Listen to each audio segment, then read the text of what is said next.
조국 법무부 장관 후보자의 인사청문회를 열기로 한 날이 하루 앞으로 다가왔지만 여야는 증인 채택 문제를 놓고 좀처럼 이견을 좁히지 못하고 있습니다. 바른미래당이 중재안을 내놓긴 했지만 극적 합의 가능성은 그리 크지 않아 보입니다. 두 분 전문가와 함께 이 관련 이야기 짚어보겠습니다. 김관욱 계명대 교수, 김광덕 서울경제신문 논설위원 자리하셨습니다. 어서 오세요. 네, 안녕하세요. 네, 조국 후보자 청문회 이야기 안 할 수가 없습니다. 바로 예정대로라면 내일부터 이틀 동안 진행이 돼야 되는데 진행될 수 있을지조차도 지금은 불투명한 것 같습니다. 먼저 진행될 수 있을지 그 가능성 어떻게 보십니까? 뭐 어렵긴 하지만 저는 완전히 사라진 건 아니다라고 네. 봐요. 그러니까 우리가 안 됐을 때를 상상을 해보면 여러 가지 문제점들이 있습니다. 제일 중요한 건 사실 국민들의 어떤 알 권리가 송두리째 사실은 사라져버리는 거예요. 네. 우리가 이제 이 청문회를 만드는 거는 국회 권능으로서 준 것인데 국회라는 것이 국민의 대표고 국민의 이 후보자들에 대한 검증을 위해서 이걸 법적으로 만들어 놓은 것인데 이게 안 된다는 것은 실질적으로 국민이 피해를 보는 그런 장면이 벌어지는 것이기 때문에 이 부분에 대해서는 국회가 좀 각성을 할 필요가 있다. 특히나 만약에 이것이 안 될 때는 적절한 후보자의 검증이 안 되는 상황. 그럼에도 불구하고 대통령이 임명을 했을 때도 절차적 하자가 전혀 발생하지 않는 거예요. 그래서 그 책임은 오로지 이제 국회에게 넘어가는 그런 장면이 벌어지기 때문에 네. 저는 그런 점을 생각한다면 오늘 밤이라도 다시 여야 간에 만나서 국회가 합의한 대로 즉 국민들에게 약속한 것을 좀 지키는 그래야만 이 국회 어떤 국민들에 대한 신뢰도도 올라갈 것 같아요. 이렇게 방치하면 더 이상 우리가 국회를 어떻게 믿을 수 있을까? 이런 부분들이 이제 국민들 사이에 퍼지지 않을까 이런 우려가 있습니다. 예, 국민의 알 권리가 사라지는 것에 대해서 국회도 어느 정도 좀 의식을 할 것이기 때문에 아직까지는 좀 가능성을 열어두시는 것 같습니다. 어떤 입장이십니까? 저는 원래 내일하고 모레 청문회가 열리기로 돼 있는데 지금 현재까지 여야 합의가 없는 거로 봐서는 내일 시작하는 거는 일단 어려울 것 같고요. 저도 마지막으로 서로 타협해가지고 꼭 이루어지기를 한번 기대를 해보고 있습니다. 예. 그래서 근데 현재로서는 하여튼 내일 모레가 쉽지 않은데 지금 바른미래당이 5일, 6일 하자고 중재안을 내지 않았습니까? 그러니까요. 근데 이제 서로 지금 대치하고 있는 입장이 보면 뭐냐면 가족을 증인을 한국당은 대부분 부르자는 거고 그거를 민주당은 절대 안 된다는 거고 그건 인권 침해라는 거고 그다음에 바른미래당은 그런 가족 중에 부인하고 동생만 하자라고 하는 이런 약간의 입장 차이를 보이고 있는데 예. 이거에 대해서 가족은 전혀 안 된다라고 하는 과거에도 가족을 부른 사례들이 있거든요. 그러한 민주당의 논리도 잘못된 것이고 또 뭐 한국당도 한국당 주장대로 모두 다 부를 수는 없는 거기 때문에 서로 이 부분에 타협을 해가지고 아까 말했지만 국민의 알 권리 이런 측면도 있지만 인사청문회가 무산이 돼가지고 그래서 임명이 되는 경우가 생기거나 인사청문회가 무산되면서 낙마를 두 가지 경우가 다 있을 수 있는데 이러한 거는 이러한 잘못된 선례를 남기는 측면에서 굉장히 바람직하지 않기 때문에 여야가 이 증인 채택의 이 문제라면 최소한의 접점을 저는 최소한의 증인을 선정하는 거로 저는 합의를 해야 된다고 생각합니다. 그러면 바른미래당 오신환 원내대표가 내세웠던 그 연기를 해서 5일부터 6일 동안 열자 그리고 증인은 부인과 동생 이 둘로 가족 증인은 이 둘로 국한하자라는 그 중재안이 좀 적절하다라고 보시는 건가요? 저는 바른미래당의 중재안이 정치적 현실 측면에서는 나름대로 검토해볼 만한 거라고 봅니다. 근데 원래는 지금 조국 후보자에 대해 제기된 의혹들이 네. 자녀의 딸의 대학 입학이라든가 논문에 관한 의혹이라든가 이런 게 있고 또 웅동학원 관련이 있고 그런 여러 가지들이 있는데 그러한 것들을 그다음에 사모펀드 이런 게 있고요. 그렇게 다 하려면 여러 가족을 불러야 사실은 규명이 돼요. 예. 사실 뭐 청문회로 다 규명이 되지는 않죠. 수사를 해야 알 수가 있겠죠. 그런데 그런 측면에서 다 많이 부르면 좋지만 또 이제 민주당이 강력히 반대하고 있기 때문에 그걸 최소한대로 이렇게 하고 그다음에 날짜도 당장 내일 모레 하기가 증인 채택하려면 부르기 위해서 며칠의 시간이 필요하거든요. 예. 그렇기 때문에 약간의 늦춰가지고 그게 뭐 5일이든 6일이든 그 4, 5일이든 그렇게 해서 서로 접점을 마련하는 게 좀 바람직하다 생각이 됩니다. 예, 이 오신환 원내대표의 중재안에 대해서 어떤 입장이십니까? 저는 반대입니다. 이게 우리가 이제 지속 가능한 합리적인 게임의 룰을 만들고 이게 정권이 사실은 항상 민주당이 잡으란 법도 없어요. 이게 반대로 넘어갈 수 있습니다. 그럴 때마다 가족이 조금이라도 연루가 된다 그러면 가족을 불러내세우는 그러면 어느 좋은 후보자가 가족을 그 민망한 자리에 앉혀놓고서 공직 후보가 되고자 하겠습니까? 그러니까 이거는 저는 다수가 동의할 수 있는 게임의 룰을 만들어야 된다, 여야가. 거기에는 사실은 가족은 배제돼야 된다라고 생각을 해요. 그래서 가족을 본인이 책임지고 그 법적인 모든 것을 자기가 대신해서 하는 그런 형태로 조건부로 해서 한다 그러면 가족을 배제하고서 자신이 그들을 대행해서 한다 그러면 충분히 가능할 수 있어요. 그리고 지금 같은 사례 본다 그러면 지금 검찰 수사가 벌어지고 있잖아요. 그런 상황에서 본인이 가족들의 문제를 거짓으로 한다. 이것은 나중에 수사에도 굉장히 부정적인 영향을 줄 수밖에 없습니다. 그래서 저는 이 수사 문제하고 결국엔 청문회 제도 문제하고 좀 다르지만 이 청문회 제도를 지속적으로 우리가 모두 다 합의할 수 있는 그런 유형으로 만들어내야지 임기응변식이라든가 지금 당장의 어떤 예외적인 조항들을 이때만 적용이 가능할 거다라고 얘기하면서 내세운다 그러면 언제든지 이거는 더 많은 이 증인 채택 이런 것이 계속 혼란을 주고 제도적 안정성을 무너뜨린다고 봐요. 그래서 지금 이 장면에서 우리가 해야 될 거는 조금 더 냉정하게 향후에 벌어질 수 있는 어떤 청문회 제도까지도 같이 검토해야 되겠다는 이렇게 생각합니다. 저는. 예. 우리 뭐 말 나왔으니까 또 우리 김가론 교수는 굉장히 공정하신 분이기 때문에 한 가지 질문을 드릴 겸해서 그러니까 의견을 내는데 뭐냐면 예. 과거의 경우에 보면은 가족들을 부른 경우는 많지는 않아요. 사실은 그래서 그런 애정 어린 고민을 하는 거는 이제 저도 이해를 하고 그런데 과거에 보면 김황식 총리 후보자가 이명박 정부 때 그때 이제 누나가 전 대학 총장이었는데 나와가지고 증인으로 채택이 됐거든요. 예. 또 이제 김태호 후보자는 형수가 이제 채택이 됐어요. 그러면 지금 가족이라면 아마 직계 가족을 뜻하는 거 이제 부부라든가 직계 가족 뜻인지 모르겠는데 그럼 현재 이번에 보면 조국 후보자가 동생과 관련된 게 굉장히 많지 않습니까? 동생이랑은 아까 누나하고 어찌 보면 관계가 비슷한 건데 동생을 증인으로 채택한 건 어떻게 생각하십니까?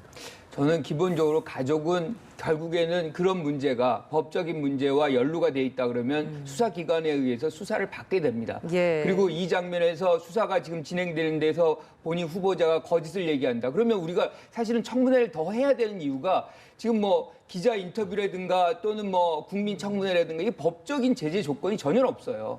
하지만 우리가 국회 청문회를 한다는 거는 여기서 위증했을 때 처벌받을 모든 조항들이 다 체계적으로 갖춰져 있거든요. 그래서 이런 제도적 틀 안에서 우리가 이걸 검증을 해야지 그렇지 않다 그러면 거짓말 한다 그래도 사실은 제재할 수 있는 방안이 없습니다.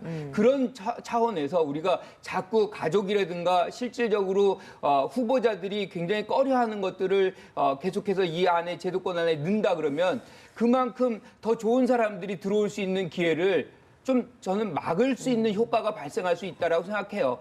그래서 그런 부분에서는 좀 우리가 먼 미래를 위해서도 가족은 어디까지를 한다거나 뭘 좀 정할 필요가 있겠다. 지금의 당장에 와서 이 상황만 모면하고 이 상황에 적용시키려는 그런 접근은 조금 지양을 해야 되겠다 이렇게 생각합니다. 예. 뭐 조국 후보자 오늘도 사실 청문회 준비를 위해서 출근했습니다. 출근한 자리에서 이제 국민께 소명할 기회를 기다렸는데 답답한 심정이다. 오늘 저녁 늦게라도 뭐 합의가 있어서 청문회 일정 열리는 소식이 들려오기를 기다리겠다라는 입장을 밝혔습니다. 조 후보자는 지금 어떤 심경이겠습니까? 조 후보자는 지금 현재 뭐 청문회 출석을 해가지고 지금까지 지금 한 보름여 동안 주로 이제 언론이라든가 야당에 의해서 지적을 많이 받았기 때문에 그거를 반전시킬 수 있는 기회를 혹시 마련할 수 있지가 마지막 아마 한 가닥 기대를 걸고 있을 겁니다. 그런 측면에서 또 우리나라의 청문회라는 거는 이게 정확하게 진실이 규명되고 팩트가 규명되는 자리라기보다는 뭔가 분위기 그리고 감성적인 게 많이 작용을 하기 때문에 그런 감성적인 걸 통해서 뭔가 반전을 시키려고 하는 생각을 가질 수 있을지 모르는데 저는 이렇게 생각합니다. 청문회에서도 진실을 밝히는 게 당연히 필요할 뿐만 아니라 예. 지금까지 거론된 의혹들이 많이 있는데 특히 자녀의 입학에 대해서는 좀 죄송하다라는 송구한 마음이라는 말을 표시한 적은 있지만 하나도 제대로 본인이 해명한 적이 없어요.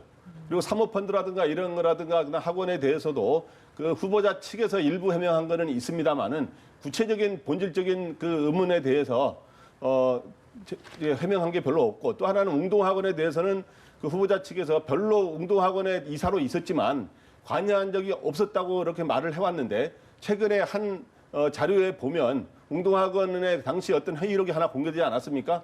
야당에 의해서. 근데 거기에 보면 조국 후보자가 이사로 참석해가지고 그 동의에 대해서 삼청합니다 하면서 나온 회의록이 발견이 됐거든요. 그렇기 때문에 조국 후보자가 청문회가 열리든 안 열리든 지금이라도 진실에 대해서 밝히고 싶으면 빨리 밝히는 게 그게 도리가 아닌가. 국민들이 그렇게 궁금해하고 있기 때문에 그게 도리다 생각이 됩니다. 예, 조국 후보자 스스로도 그 누구보다 청문회가 열리기를 바라고 있는 사람이었습니다. 매번 뭐 출근할 때마다 청문회에서 소상히 밝히겠다라는 이야기를 했는데 어렵사리 일정을 합의하고 났는데 이번에는 또 증인 채택 문제가 이렇게 발목을 잡다 보니까 참 심정이 복잡할 것 같아요. 어떤 생각하고 있을까요? 그러니까 뭐 결국엔 증인에 대해서 뭐 얘기는 이런 겁니다. 본인은 정치권에서 그거는 즉 정당들끼리 알아서 할 일이다. 그러니까 자기가 룰을 만들 수는 없는 예. 거잖아요. 국회가 스스로가 룰을 만드는 것이기 예, 때문에 오늘도 그런 발언을 했죠. 한 거죠. 예. 그건 뭐 저는 합리적인 발언이라고 생각을 하고요.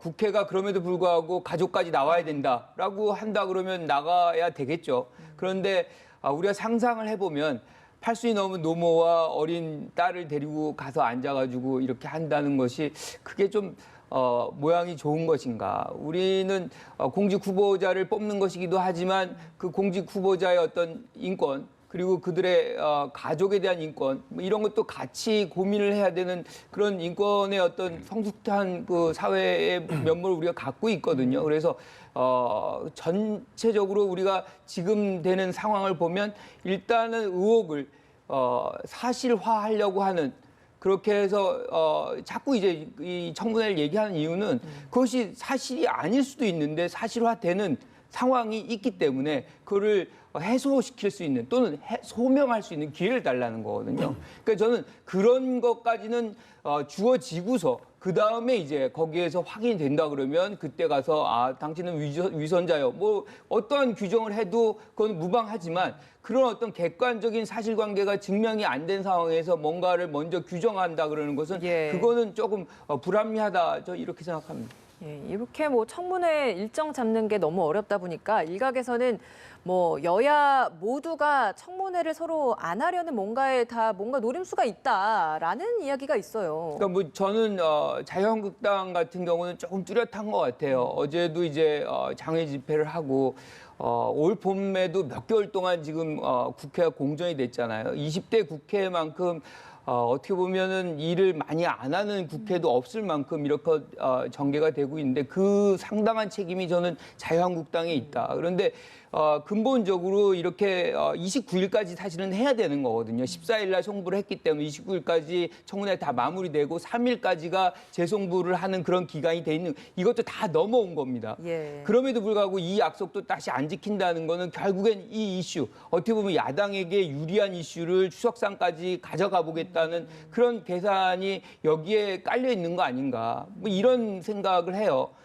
그런 차원에서 본다면 아까도 말씀드렸다시피 국민의 알 권리. 그러니까 이걸 조기에 청문회를 했다 그러면 지금까지 의혹이 계속 반복적으로 이렇게 커지고 이런 상황을 좀 방지할 수가 있잖아요. 예. 그러니까 상당히 소모적인 걸 좀 방지할 수 있었는데도 불구하고 지금까지 오는 거는 저는 야당의 어떤 책임이 좀 크다 이렇게 생각을 합니다. 예, 근본적 이유에 한국당의 정치적 셈법이 숨어 있다라고 말씀을 해주셨어요. 좀 어떤 입장이십니까? 지금 제가 보기에는 아주 정치 현실적으로 볼 때 여야가 원래 그래서는 안 되는데 다 청문회 공포증을 갖고 있는 것 같아요. 청문회 영어로 말하면 포비아라고 그런 증을 갖고 있는 것 같은데 왜 어떤 측면에서냐 하면 여당은 지금 가족 증인이 지금 현재는 이제 우리 김 교수는 야당 때문에 지금 청문회가 안 열리는 것좀 설명을 하는데 제가 보기에는 사실은 공동 책임입니다. 이거는 굳이 따지자면 이 여러 가지 국회와 정국 운영 전체 책임을 지니고 있는 여권에도 책임이 많다고 저는 보는데 그런데 왜 그럼 여당은 공포하느냐?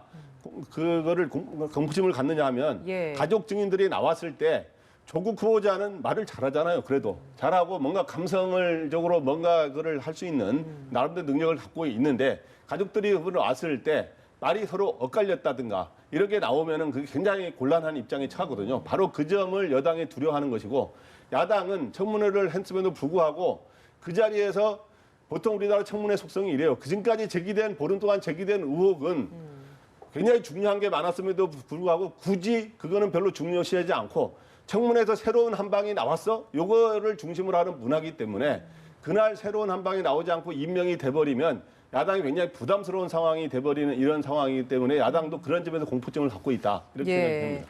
민주당은 뭐 계속해서 이번에 이렇게 청문회 열리지 않으면 국민청문회 열겠다라고 다시 그 국민청문회 카드를 또 만지작거리고 있잖아요.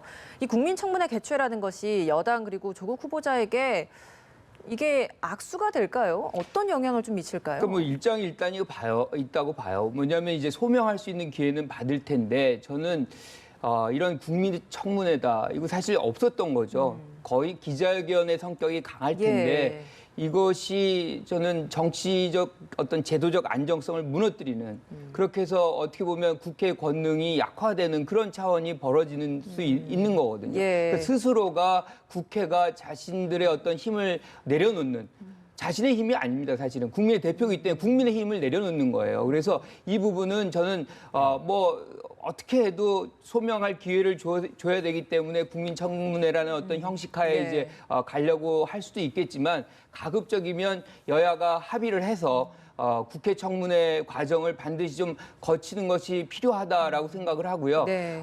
날짜 같은 경우는 저는 조금 여당이 좀 뭐랄까요, 여유를 좀 가져줘서 하루 이틀 좀 연기를 하더라도 조금 국회 청문회를 가져가야 되고 하지만 그럼에도 불구하고 저는 증인 채택이라든가 이런 거는 좀 원칙적으로 접근을 했으면 좋겠다. 향후에 벌어질 청문회까지도 좀 생각해서 해야 될 필요가 있겠다. 이렇게 날짜 말씀을 해주셔서 사실 이게 법대로 날짜를 좀 따져보자면 2일까지가 그렇죠. 해야 하는 것이고 3일부터는 대통령이 재송부를 요청할 수 있는 그렇죠. 시기거든요. 그렇죠. 그렇다면 사실 합의를 하더라도 대통령이 그 부분에 있어서 재송부 요청을 법대로 하겠다라고 하면 또 그럼 어떻게 되는 겁니까? 근데 이제 여야가 합의를 하면 대통령도 그 사정을 안 봐줄 수가 없는 거죠. 국민의 대표들이 이제 상황을 만들어내는 건 이미 이제 2, 3일도 지난 거예요. 그러니까 3일까지 와야 되는 건데 3일부터가 이제 사실 송부의 기간이잖아요.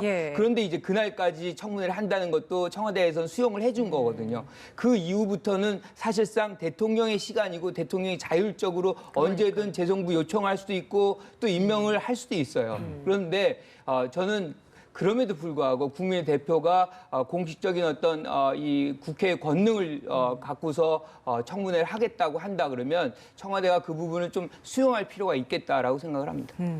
대통령은 과연 어떤 선택을 할 것인가. 이제 뭐 시간이 점점 다가오다 보니까 이 3일부터는 대통령의 시간이거든요.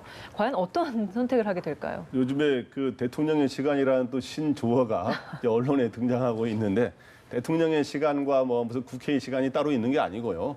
기본적인 법의 일정은 크게 맞추는 게 바람직하고 바로 그게 국민의 시간인 거죠. 그래서 저는 대통령께서 원래 이제 그 헌법상으로는 장관의 고유 인사권을 대통령이 갖고는 있어요. 그런데 이제 그 장관 인사청문회는 노무현 대통령 때 도입한 제도인데 그래서 이제 그 가급적 국회 의견을 듣는 게 바람직한 거죠. 그런 측면인데 그게 왜냐하면 국회가 단순히 국회가 아니라 국민을 대표하는 기관이기 때문에 그래서 저는 청문 보고서가 채택 여부와 떠나서 그리고 인사청문회 개최부를 떠나서 대통령께서는 가급적 임명을 하려고 굉장히 강한 의지를 갖고 계신 것 같아요. 그래서 저는 제가 보기에는 만약에 이제 청문회가 안 열린다면 지금 현재 예상으로는 3일 정도의 청문 보고서 재송부를 요청을 한 뒤에 한 6일까지 전후에 보내달라 이렇게 한 뒤에 내주 초라든가 그때쯤에 임명할 가능성이 높지 않은가 생각하는데 아까 말한 것 한마디만 이야기하면 저는 그 과정에서 국회가 합의를 못한다는 거는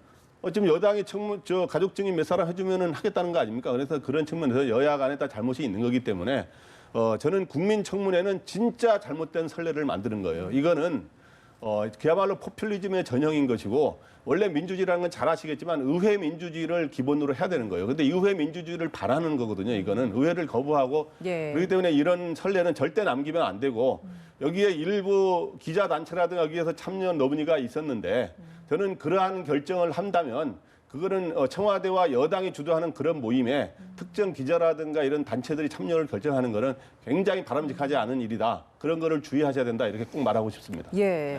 국회가 만약에 내일까지도 일정에 합의하지 못하면 3일부터는 앞서 말씀드린 것처럼 대통령이 재송부를 요청할 수 있습니다. 그런데 오늘 문재인 대통령이 이제 3개국 순방을 위해서 출국을 했잖아요. 네. 5박 6일간의 일정입니다. 귀국을 하는 게 6일이니까 3일이면 이제 해외에서 순방 중에 재송부 요청서를 보내게 되는 것이고, 그럼 그 기간 안에 과연 어느 정도 10일이라는 기간 이내에 재송부를 해달라는 기간을 명시를 할 수 있는데 과연 언제로 그 기간을 둘 것인가, 이것도 많은 예측들이 있더라고요. 그러니까 그렇죠. 대통령이 그 기간을 정하는 건 대통령의 자율 권한입니다. 예. 그래서 열흘까지도 잡을 수가 있고 예. 그 밑으로 아주 짧게 잡을 수도 있고, 그래서 뭐 또 어떤 지금 일각에는 우리가 이제 전자 결제라 그러죠. 전자 결제까지 가능성을 얘기를 하고 있는데, 저는 이 부분에 대해서 대통령도 사안의 중대성, 심각성을 잘 알고 있다고 생각을 해요. 그래서 이렇게 전자 결제라든가 이렇게 하지 않을 것 같고요.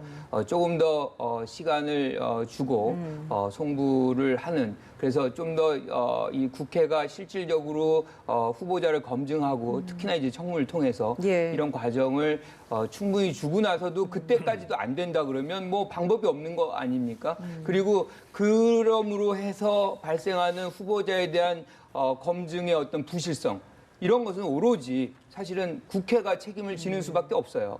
그래서 실질적으로 만약에 이것이 검증이 제대로 안 된다, 그런데 대통령은 충분한 시간을 줬다라고 한다 그러면 뭐 방법은 결국에는 하자가 완전히 드러나지 않은 사람을 어떠한 이유로 그러면 임명을 안 하겠습니까? 그러니까 그것을 실질적인 어떤 검증을 통해 가지고 이분이 문제가 있다라는 것을 밝히는 책임은, 주체는 국회라는 거죠. 그것을 안 했을 때 대통령은 임명의 자율성을 오히려 더 누릴 수 있는 상황이 된다. 국회가 검증의 역할을 다 해내야 한다라는 부분을 좀 누차 강조해 주시는 것 같습니다. 근데 대통령이 이렇게 최종 선택을 어떤 고민을 하는 데 있어서는 많은 여론의 추이도 인식을 할 것 같아요. 예. 근데 최근에 나온 이야기를 보면 20대에서 40대 여성들 분위기가 좀 많이 달라졌다라는 분석들이 좀 많이 나오고 있는 것 같은데, 여론 추이가 좀 어떻습니까?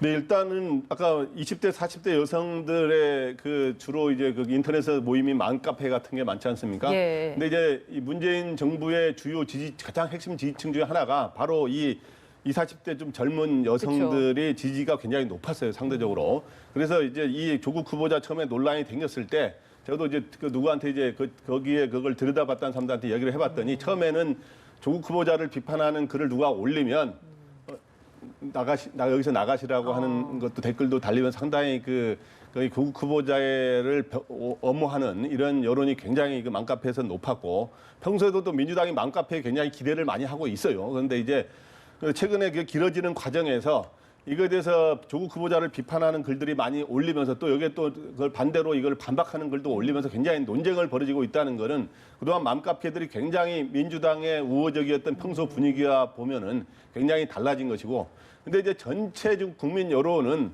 현재 이 조국 후보자 논란이 된 지 한 보름여 동안 되는 과정에서 좀 어느 정도 떨어졌는데, 그렇다고 해서 또 아주 급속도로 많이 떨어진 건 아니에요. 그렇기 때문에 떨어지다가 좀 약간 떨어지는 추세가 좀 급격하게 떨어지지는 않는 분위기여서, 여당은 여기에서 뭔가 이제 동정심이라든가 다른 감성적인 작용이 돼서 뭔가 반전되고 다시 더 떨어지는 걸 막을 수가 있기를 굉장히 바라는 그런 상황인데, 떨어진 건 대통령 지지율을 말씀하시는 거죠? 보통 이제 대통령 지지율하고 민주당 지지율인데 부분적으로 떨어졌는데 몇 프로를 이야기하면 좀 복잡해지니까 나중에 그건 이야기하고, 왜냐하면 그래서 추가로 더 떨어지느냐가 대통령이라든가 결국엔 민심에 앞서는 거는 없거든요. 아무리 권력이 있어도 민심을 이길 수는 없는 거예요. 그런데 그 여론의 추이가 제가 봐도 앞으로 더 악화되느냐, 그럼 현재 이 상태 정도로 머무느냐, 이런 기로에 있는 것 같습니다. 예.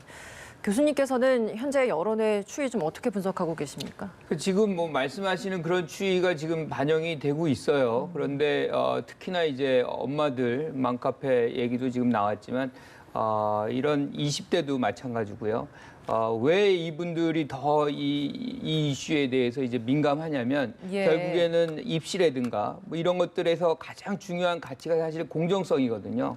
근데 그 공정성에 의혹을 제기하는 그런 일들이 지금 조국 후보자들에게 의혹 제기가 지금 되고 있기 때문에 거기에 대해서 부정적 시각들이 굉장히 많아진 거죠. 그런데 이 부분들이라는 것이 그럼 공고화돼서 여론으로 완전히 굳어진 거예요. 사실로 굳어진 것이냐? 그럼 그건 아니거든요. 그래서 예. 상당히 유동성을 가질 거라고 봐요. 그리고 결국에는 이 조 후보자가 어떻게 소명을 하느냐에 따라서 그것이 사실로 드러나느냐 아니면 그렇지 않느냐는 것에 따라서 이런 어떤 이 향배가 갈릴 것이다 이렇게 생각을 합니다. 네, 지금 굉장히 좀 의미 있는 속보가 하나 들어와서 이 부분에 대해서 좀 질문을 드려봐야 될 것 같습니다. 문재인 대통령이 조국 딸 그 의혹 관련돼 있어서 대입제도 전반에 있어서의 재검토를 해야 한다. 그리고 불공정 입시제도 기회에 접근을 하지 못하는 젊은 세대에게 상처다. 공정한 가치 그리고 교육 분야에서도 최우선 과제가 돼야 한다. 라는 입장을 표명했다라고 합니다. 지금 이 시점에 이렇게 대통령이 이런 취지의 입장을 표명했다라는 건 어떤 의미라고 보십니까? 제 생각은 조 후보자 딸의 어떤 입시의 현상이 구조적 측면이 분명히 있다는 것이죠. 그런데 예. 사실 구조적 측면을 계속해서 덮어두고 온 것이 지금 한국 교육계의 현실이에요. 예. 그래서 이거를 실질적으로 걷어내서 모두가 조금 더 접근성을 공정하게 누릴 수 있는 그런 교육 시스템으로 가자. 그래야만 이제 이런 공정성의 논란이 사라질 것이다라는 어떤 그런 취지하에서 얘기를 하시고 간 것 같은데 예. 제 생각에는 굉장히 저는 합리적이라고 봐요. 왜냐하면 이런 계기를 단지 이런 논란으로 끝나는 것이 아니라 제도적인 어떤 개선으로 이어진다 그러면 향후 한국 사회의 어떤 교육제도 같은 것에도 긍정적 효과가 있을 수 있기 때문에 저는 예. 이번 기회에 좀 이 관계부처라든가 관련 단체라든가 좀 노력을 같이 했으면 좋겠다는 생각입니다. 그리고 인사청문회가 정쟁의 도구가 돼서 안타깝다라는 입장도 함께 했다고 합니다. 이게 대통령이 동남아 출국하기 전에 여당 지도부와 만난 자리에서 이런 의견을 표명을 했다라고 합니다.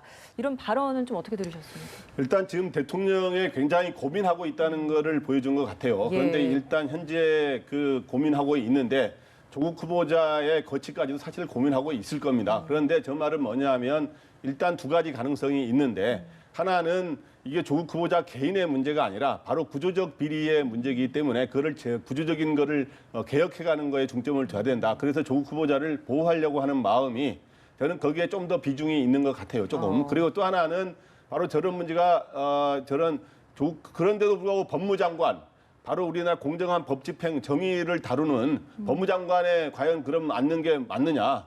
이왕이면 법무장관이 도덕성도 좀 갖추고 이래야 되는 거 아닙니까? 그런 측면에서 그러한 고민의 일단도 있기 때문에 그거를 여론의 추이가 앞으로 조국 후보자에 대해서 더 나쁘게 간다면 또 다른 결단도 할 수 있는 가능성도 열어놓는 거지만 현재로서는 구조적인 거인데 저는 근데 저기에 대해 아쉬움이 하나 있는 게 뭐냐면 예. 현재 구조적 비리인 거 그런 사람들이 좀 있는 건 사실입니다만은 그러나 논문 SCI급의 논문을 인턴을 한 2주, 3주 해가지고 쓸 수 있다는 거는 저럴 수 있는 사람은 우리 김 교수도 계시고 그랬지만 주변에 저희들도 여러 가지 언론계에 있기 때문에 여러 주변 사람들을 만나보면 그 정도 논문을 쓸 수 있는 권한을 누리는 사람은 구조적 비리면 많은 몇십 프로의 사람이 해야 되는 거잖아요.